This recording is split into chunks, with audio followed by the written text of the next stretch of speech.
Halo semua, perkenalkan nama saya Iwayan Raditya Kaputra. Saya dari Teknik Mesin Untirta tahun 2019 dengan NPM 333119097.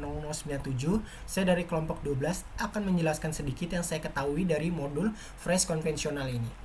Nah, pada video ini akan ada 4 agenda penjelasan. Yang pertama, jenis-jenis mesin fresh konvensional. Yang kedua, sistem persembuhan mesin fresh konvensional. Yang ketiga, metode plat indeks yang digunakan beserta hitungannya pada roda gigi lurus.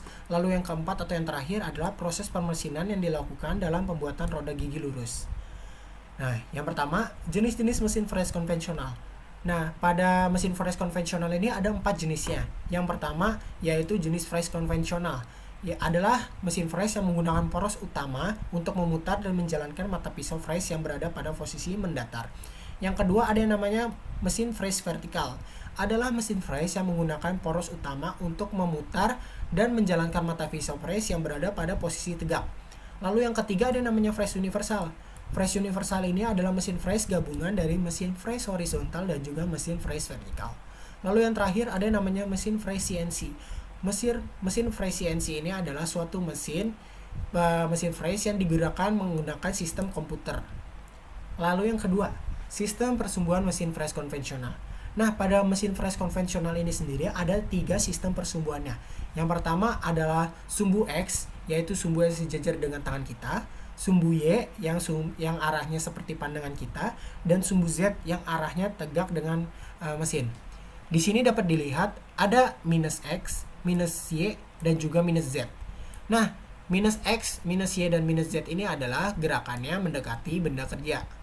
Minus ini artinya mendekati benda kerja. Sedangkan plus ini artinya menjauhi benda kerja. Dapat dilihat di sini ada sistem persumbuhan horizontal dan juga sistem persumbuhan vertikal. Lalu yang selanjutnya metode plat indeks yang digunakan beserta perhitungan roda gigi lurus. Nah, ada 2 metode yang dapat dipakai. Pertama, metode langsung adalah metode pembagian untuk membuat segi jumlah tertentu menggunakan kepala pembagi dengan rumus 24 per Z, di mana Z ini adalah jumlah pembagian yang diperlukan. Nah, yang kedua ada namanya metode tidak langsung. Nah, metode tidak langsung ini adalah sebuah metode pembagian jumlah banyak yang menggunakan plat indeks pada pembagiannya. Nah, dengan rumusnya yaitu N sama dengan 40 per Z, di mana N adalah jumlah putaran, lubang, dan jalur yang digunakan sebagai indikator, dan Z adalah jumlah pembagian yang diperlukan. Kita masuk ke dalam contoh.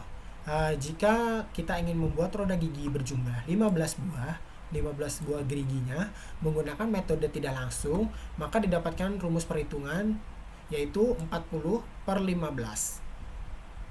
Lalu akan menjadi 10 per 15, di mana ini memiliki pengertian sendiri, di mana 2 ini adalah jumlah putaran engkolnya yaitu sebanyak 2 kali.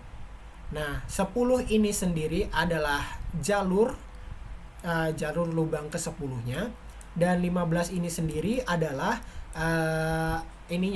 jalur ke-15. Jadi dapat dengan mudah kita simpulkan seperti ini. Jika 2 10 per 15 ini artinya jumlah 2 buah engkolan pada jalur ke-15 dan pada lubang ke-10. Proses permesinan yang dilakukannya, yang pertama kita melakukan proses perhitungannya. Kita memakai contoh soal seperti tadi, menggunakan roda gigi berjumlah 15 yang hasilnya adalah 2 10 per 15, di mana artinya 2 putaran engkol pada jalur lubang ke-15 dan pada lubang ke-10. Setelah itu kita ke langkah kedua, yaitu kita harus menyalakan mesin fresh konvensional dengan cara memutar saklarnya. Setelah itu kita harus memastikan apakah benda kerja sudah terjepit dengan benar atau tidak, agar tidak terjadi kecelakaan pada proses pemesinan. lalu kita harus melakukan proses pengkalibrasian. Setelah itu jauhkan benda kerja ke jarak amannya supaya tidak terjadi kecacatan pada benda kerja. Lalu setelah proses ini kita sudah lakukan, kita ke langkah yang ketiga. Langkah yang ketiga yaitu melakukan proses pemakanannya. Nah, pertama kita buat dulu satu lubangnya. Proses pemakanannya dilakukan dengan kedalaman yang sudah ditentukan atau yang sudah disepakati. Pertama kita buat dulu satu lubangnya. Lalu setelah jadi satu lubang pada roda giginya, kita ke langkah keempat.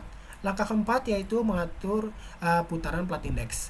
Setelah terbentuk satu lubang pemakanan, maka kita harus memutar plat indeks supaya didapatkan bentuk roda gigi yang diinginkan. Jadi begini penjelasan mudahnya. Ini yang dinamakan plat indeks. Ini yang dinamakan plat indeks. Nah, pada plat indeks ini sendiri terdapat yang namanya lubang-lubang ini. Nah, lubang-lubang ini memiliki nomornya masing-masing. Jadi, kita kembali ke soalnya. 2, 10 per 15. Jalur lubang ke-15. Jalur ini adalah seperti ini. 1, 2, 3, 4. Itu adalah jalur. Ke bawah ini adalah jalur. Nah, kita pilih jalur 15. Jalur 15 ini kurang lebihnya ada di paling bawah. Ada di sini. Setelah itu, kita pilih lubang ke-10 pada jalur ke-15. Kita anggap saja ini lubang ke-1. Berarti ini lubang kedua, lubang ketiga, lubang keempat, seterusnya sampai kita menemukan lubang ke-10-nya. Setelah kita menemukan lubang ke-10-nya, kita harus menggerakkan pembatasnya ini. Ada yang panjang, ada yang pendek. Yang pendek ini berguna untuk menandakan jalur ke-15-nya. Yang panjang ini berguna untuk menandakan lubang ke-10-nya. Jadi, putaran yang dapat kita lakukan adalah kita paskan dulu ininya handle-nya ini pada batas yang pendek. Setelah itu kita lakukan proses pemutaran sebanyak 1 kali sampai ke sini. Lalu kita lakukan lagi proses pemutarannya kedua sampai di sini. Setelah sampai sini kita lakukan lagi proses pemutarannya sampai ke batas yang panjang ini.